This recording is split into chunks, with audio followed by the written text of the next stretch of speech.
அன்பான பிக்ஷன் நேயர்களே, நாம் இன்று பார்க்க இருக்கும் தலைப்பு சனி பெயர்ச்சி பலன்கள் 2026.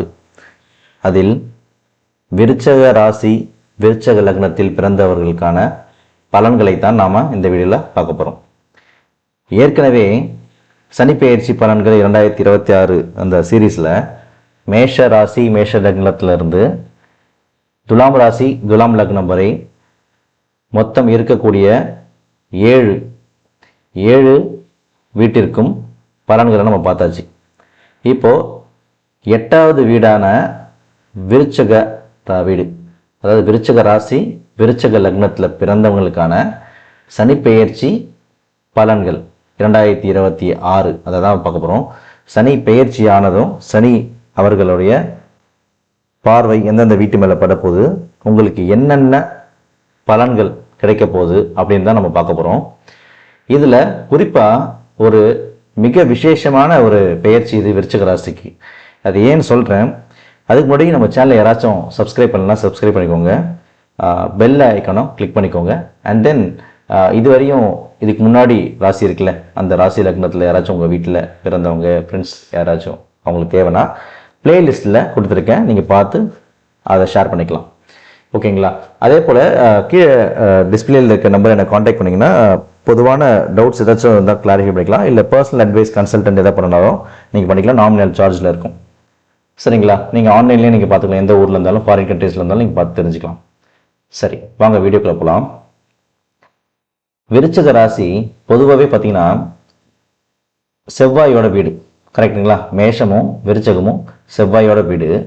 செவ்வாய் சனிக்கு எதிரி, இது எல்லாருக்குமே தெரிஞ்ச விஷயம்தான்.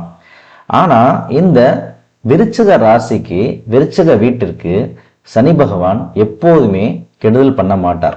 இது ஒரு ஐதீகம். ஐதீகம்ன்றதோட இது எல்லாருமே சொல்கிற விஷயம்தான், நீங்கள் ஜெனரலாக தெரிஞ்சுக்கோங்க. ஏன் அப்படின்னா, சனி பகவான் விருச்சிக வீட்டிற்கு 3க்கும் 4க்கும் அதிபதி. பொதுவாகவே சனி பகவான் 3ஆம் இடத்திலும் 4ஆம் இடத்திலும் கெடுதல் செய்ய மாட்டார். இது எல்லாருக்குமே தெரிஞ்ச விஷயம்தான். சரிங்களா?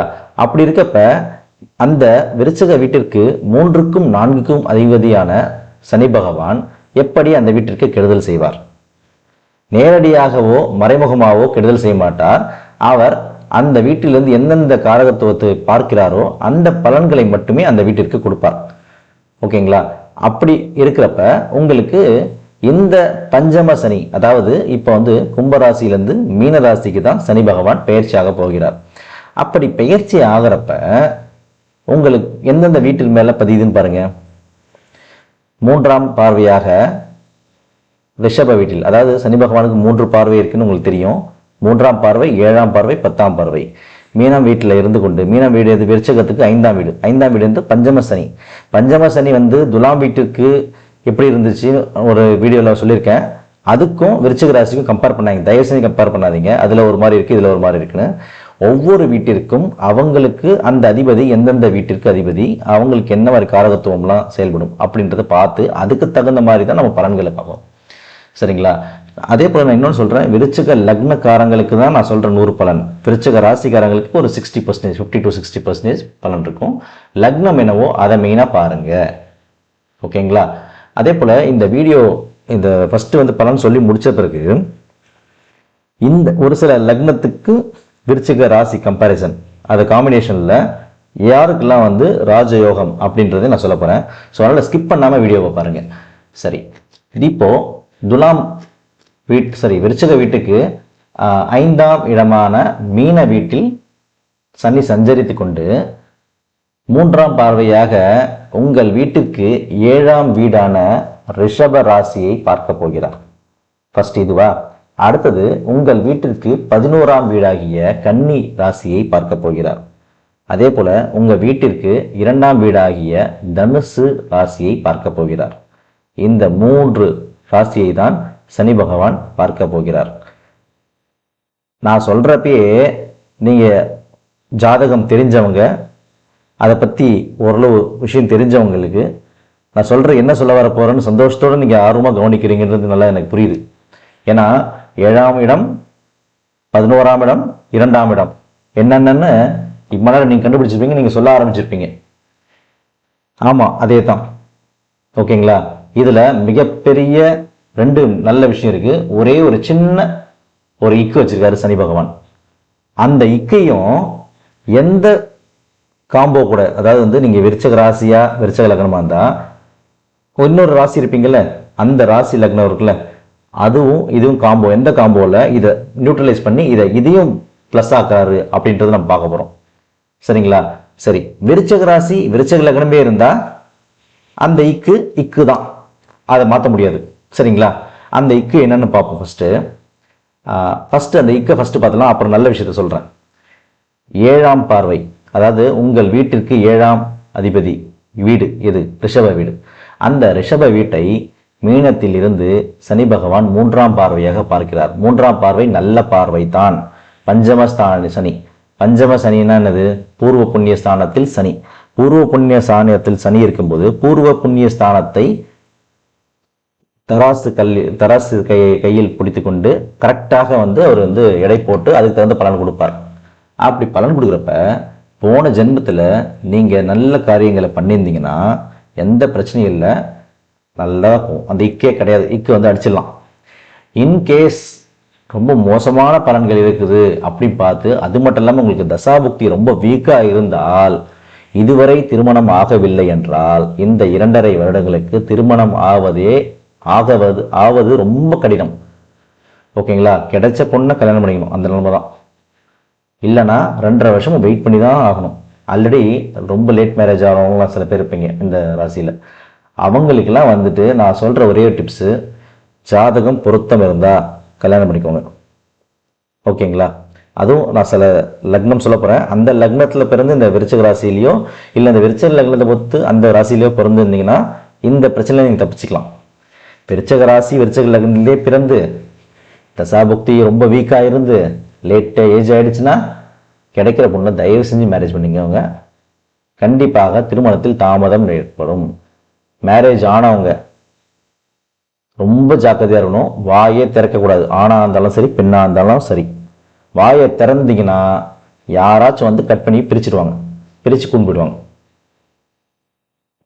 சரிங்களா? ஏன் அப்படி இவ்வளோ கொடூரமான சொல்கிறேன்னா, சனி பகவான் பஞ்சமஸ்தானத்தில் 5ஆம் இடத்தில் பூர்வ புண்ணிய ஸ்தானத்தில் இருந்து கொண்டு 3ஆம் பார்வையாக உங்கள் 7ஆம் வீட்டை பார்க்கிறார். 7ஆம் வீடு உங்கள் லைஃப் பார்ட்னர். மேரேஜ் ஆகலன்னா மேரேஜ் ஆக வர்றவங்க, ரைட்டுங்களா? மேரேஜ் ஆக வர்றவங்க, மேரேஜ் ஆகினவங்களுக்கு அவங்களோட ஒய்ஃபு அல்லது கணவன், ஓகேங்களா, அவங்க கிட்ட ரொம்ப கவனமாக இருக்கணும். அவங்க கிட்ட வார்த்தை விடும்போது ரொம்ப ஜாக்கிரதையாக விடணும். இந்த 2.5 வருடம் விருச்சிக ராசிக்கு மேஷராசி போகிற வரையும் வாயே திறக்கக்கூடாது. மேஷராசி போயிட்டாங்கன்னா டாப்ல ஆயிடும். அதாவது மீனராசியிலேருந்து மேஷராசிக்கு அடுத்த 2 வருஷம் கழிச்சு மாறுவார்ல, அதுக்கப்புறம் நல்லா இருக்கும். அது வரையும் ரொம்ப ஜாக்கிரதையாக இருக்கும். இதுதான் அந்த இக்கு. இதுலேருந்து நீங்கள் தப்பிச்சிட்டிங்கன்னா அடுத்த சொல்ல போகிறது 2மே டாப். நீங்கள் கணவரை கூட நினச்சி பார்க்க மாட்டீங்க, அவ்வளோ ஒரு மிகப்பெரிய விஷயம். நான் சொல்ல போகிற விஷயம் வந்து ரொம்ப நாளாக வந்து கடன் பிரச்சனையில் இருப்பீங்கள, இல்லை பணக்காரனும் ஆசையில் இருப்பீங்கள, ஏழ்மை குடும்பத்தில் இருப்பாங்கள்ல, அவங்க எல்லாம் இது வந்து வரப்பிரசாதம். நான் சொல்கிறது இந்த டைம் மட்டும் நீங்கள் தசாபுக்தி நல்லா இருந்து இந்த ராசியில் நட்சத்திரத்தில் பிறந்திருந்தீங்கன்னு வைங்களேன், ஐ மீன் இந்த ராசி இந்த லக்னத்தில் பிறந்திருந்தீங்களேன், பணம் வந்து எங்கேருந்து வரும்னு தெரியாதுங்க. கொட்டுங்க. நீங்கள் கனவுல கூட எதிர்பார்க்க முடியாது, அந்த மாதிரி பணம் கிடைக்கும். ஓகேங்களா? இங்கே சில பேர் வந்து என்ன பணம் கொட்டுறது எங்கேருந்து கொட்டு, எனக்கு கொட்டவே இல்லைன்னு வைங்க. உங்கள் ஜாதகத்தில் தசாபுக்தியை பாருங்கள் ஃபஸ்ட்டு. உங்கள் ஜாதகத்தில் எந்த கர்மா வீக்காக இருக்குது, எது நல்லா இருக்குது, எது கெடுதலாக இருக்குது, எதன் மூலயமா உங்களுக்கு நெகட்டிவ் நடக்குதுன்னு பாருங்கள். பார்த்துட்டு அதுக்கு தகுந்த மாதிரி நீங்கள் வந்து நடந்து நீங்கள் வந்து ஸ்டெப் எடுத்து வச்சிங்கன்னா கண்டிப்பாக பணம் கொட்டும். இது சத்தியமான வார்த்தை. நான் சொல்கிற வாக்கு கண்டிப்பாக நடக்கும். ஏன் அப்படின்னு இவ்வளோ ஸ்ட்ராங்காக சொல்கிறேன்னா, 11ஆம் இடத்தை சனி பகவான் பார்க்கிறார். ஆனால் என்னது, நேர்மையான வழியில் தான் நீங்கள் பணம் சம்பாதிக்க வேண்டும். குறுக்கு வழியில் சம்பாதிச்சா பணம் வராது, ரிவர்ஸ் ஆகும். ஷேர் மார்க்கெட்டில் போயிட்டு நீங்கள் குறுக்கு வழியில் இன்வெஸ்ட் பண்ணிங்கன்னா நெகட்டிவ் ஆகிடும். எஃப்டியில் இன்வெஸ்ட் பண்ணுங்க, மியூச்சுவல் ஃபண்டில் போடுங்க. அதெல்லாம் வந்து நீங்கள் சேமிப்பு மாதிரி பண்ணுறதை தாராளமாக பண்ணலாம். தப்பி தவறி லாட்ரி சீட்டு, ரேஸு, கேம்பிளிங் போனீங்கன்னா ஒன்றும் பண்ண முடியாது. ஷேர் மார்க்கெட் இன்ட்ராடேலாம் பண்ணிங்களேன் தொடச்சிடும். அப்புறம் வந்து சார் பொட்டு நீங்கள் மைனஸ் ஆகிடுச்சு சார்னு சொன்னீங்கன்னா நான் இன்னும் என்ன சொல்கிறது எனக்கே தெரியல. அதனால் வந்து தயவு செஞ்சு வந்து இந்த மாதிரி குறுக்கு வழியில் வந்து இந்த சனி பகவானுடைய பார்வை உங்கள் லாபஸ்தானத்தில் பதியும் போது கண்டிப்பாக செய்யக்கூடாது. பொதுவாகவே சனி பகவான் பார்வை எந்த வீட்டில் படுதோ அதில் குறுக்கு வழி அந்த வழியில் போகக்கூடாது. அந்த குறிப்பிட்ட வீட்டுக்கு குறுக்கு வழியில் சம்பாதிக்க போகக்கூடாது. அதே போல உங்களுடைய மூத்த சகோதரர், சித்தப்பா அவங்களுடைய விஷயத்தில் கவனமாக இருக்கவும். ஓகேங்களா? அவங்க மூலயமா அவங்க வந்து பேசுகிறாங்கன்னா ஜாக்கிரதையாக ஹேண்டில் பண்ணுங்க. இல்லைன்னா அவங்க மூலிமா பிரச்சனைகள் வரும். அதனால் கொஞ்சம் கேர்ஃபுல்லாக இருக்கணும் இந்த 2.5 வருஷம். ஓகேங்களா? அவங்களாம் எந்த பிரச்சனையும் பண்ண மாட்டாங்க. அவங்ககிட்ட பேசுகிறப்ப ஜாக்கிரதையாக பேசுங்க. கருத்து வேறுபாடு வரும், வேற ஒன்றும் இல்லை. ஆனால் லாபத்தை அள்ளி கொடுப்பார். ஓகேங்களா? லாபத்துலேயும் என்ன சொன்ன, குறுக்கு வழியில் போகக்கூடாது. இங்கே வந்து வாயை வந்து அவங்கள வந்து ஜாக்கிரதையாக ஹேண்டில் பண்ணணும், அவ்வளோதான். ஓகேங்களா? இது 11ஆம் விஷயத்தை சொன்னா, 11ஆம் பார்வை, 11ஆம் வீட்டில் பார்வை பதியறதுனால ஒன்று சொன்னா, அதே போல் 10ஆம் பார்வையாக, அதாவது தொழில்காரகன் 10ஆம் பார்வை இருக்குல்ல, அந்த தொழில்காரகன் தொழில் பார்வையாக உங்கள் வீட்டுக்கு 2ஆம் பார்வையாக பார்க்குறார். 2ஆம் வீட்டை பார்க்குறார். 10ஆம் பார்வையாக உங்களுடைய வீட்டிற்கு 2ஆம் வீட்டை பார்க்கிறார். அப்போ என்ன நடக்கும்? தனஸ்தானம் கூரையை பிச்சிட்டு கொட்டும், வியாபாரம் நல்லா போகும். தனஸ்தானம், வாக்குஸ்தானம், வாக்குல கொஞ்சம் ஜாக்கிரதையா இருக்கணும். சனி பகவான் வர்றப்ப அந்த வார்த்தையை யூஸ் பண்ணக்கூடாது, சனினேன்னு சொல்லக்கூடாது. அது ரொம்ப முக்கியம். அதே போல அவருக்கு பிடிச்ச விஷயம் என்னது? பிடித்தவர்கள் யாரு? பாமர மக்கள். அவங்கள எப்பயுமே வந்து அவங்களுக்கு உதவியா இருக்கணும், உபத்திரவமா இருக்கக்கூடாது. அவங்கள சீப்போன்னு கூட சொல்லக்கூடாது. அது ரொம்ப முக்கியம்.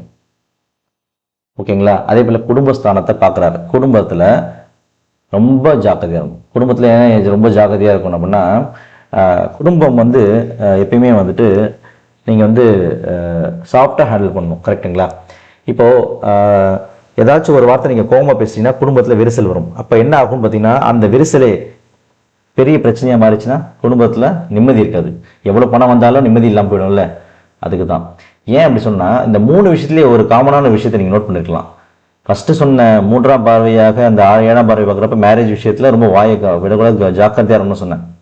அதே போல் 11ஆம் இடத்துல பார்த்தீங்கன்னா குறுக்கு வழியில் சம்பாதிக்கக்கூடாது. ப்ளஸ் வந்து அவங்களுடைய சித்தப்பா அண்டு மூத்த அண்ணன் அவங்க வீட்டிலாம் ரொம்ப கவனமாக இருக்கணும் வார்த்தை வர்றப்ப சொன்னேன். இங்கேயும் வந்து குடும்பத்தில் வார்த்தை வர்றப்ப ஜாக்கிரதையாக இருக்கணும். ஸோ வார்த்தையில் கவனம் தேவை. இதுதான் வந்து உங்களுடைய கீ பாயிண்ட். இது மட்டும் நீங்கள் கரெக்டாக ஃபாலோ பண்ணிட்டீங்கன்னா இந்த 3த்துலேயும் வந்து ஃபஸ்ட்டு நெகட்டிவ்லேருந்து தப்பிக்கலாம். அதே போல் பாசிட்டிவ்லேருந்து தாராளமாக பாசிட்டிவ் வந்துக்கிட்டே இருக்கும். பாசிட்டிவ் மழையாக நீங்கள் நினைவீங்க. பாசிட்டிவ் மழையில் நினைவீங்க, நெகட்டிவை கால் தூசி மாதிரி சமாளிப்பீங்க. ஓகேங்களா? இது தான் இந்த சனி பெயர்ச்சிக்கான பலன். ஓகேங்களா? இப்போ இன்னொன்று சொன்னல, உங்களுக்கு ஒரு டிப்ஸு என்ன சொன்னேன்? இந்த விருச்சிக ராசியில் பிறந்து இல்லை விருச்சிக லக்னத்தில் பிறந்து இந்த நெகட்டிவ் இக்கு இருக்குல்ல, அந்த இக்குவை வந்து சமாளிக்கிறதுக்கு எந்த மாதிரி காம்போவில் வந்து சில பேர் வந்து பார்த்தீங்கன்னா விருச்சிக ராசி கடக லக்னம், விருச்சிக லக்னம் கடக ராசி, இல்லைன்னா வந்து சிம்ம ராசி, இல்லைன்னா கன்னி ராசி விருச்சிக லக்னம், விருச்சிக ராசி மிதுன லக்னம் அப்படின்னு காம்போ மாறி மாறி இருக்குல்ல. இப்போ நான் சொன்ன பாருங்க, விருச்சிக ராசி விருச்சிக லக்னமானா இதுதான். ஆனால் விருச்சிக ராசியோ இருந்து வேற லக்னமாக இருந்தாலோ இல்லை விருச்சிக லக்னமாக இருந்து வேற ராசியாக இருந்தாலோ அவங்களுக்கு பலன் மாறுபடும்ல.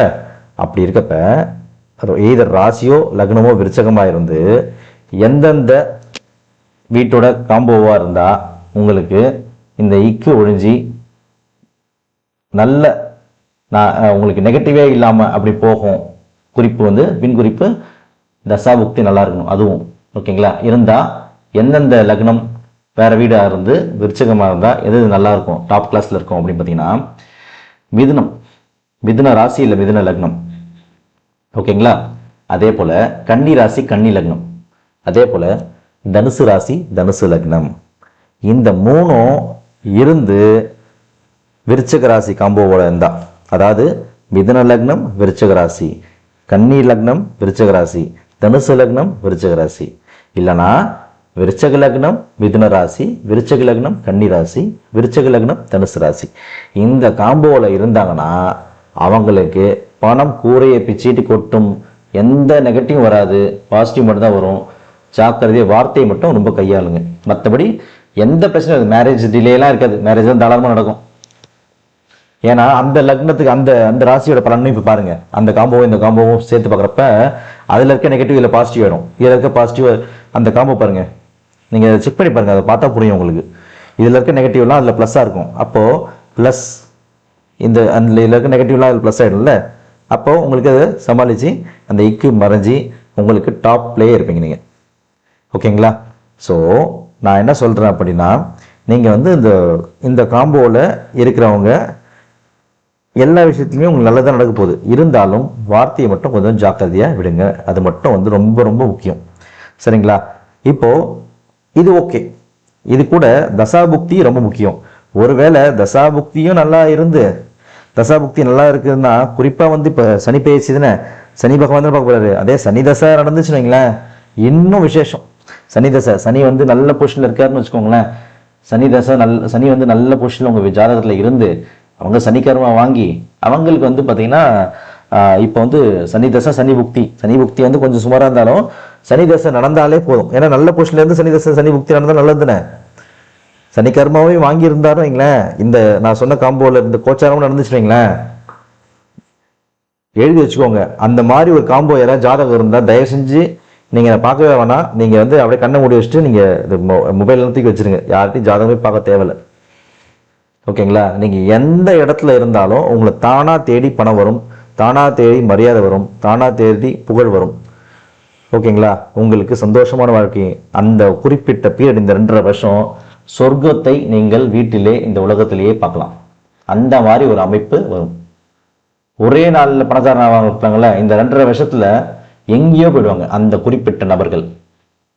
ஓகேங்களா? இது வந்து லட்சத்தில் ஒரு சில நபர்களுக்கு தான் இந்த மாதிரி காம்போ நடக்கும். ஓகேங்களா? சரி, பாருங்க. நீங்கள் பார்த்துட்டு ஜாதகத்தை உங்கள் ஜாதகத்தை வச்சு அனலைஸ் பண்ணுங்க. இன்கேஸ் அந்த மாதிரி ஏதாச்சும் டவுட் இருந்துச்சுன்னா என்னை காண்டாக்ட் பண்ணுங்க. ரைட்டுங்களா?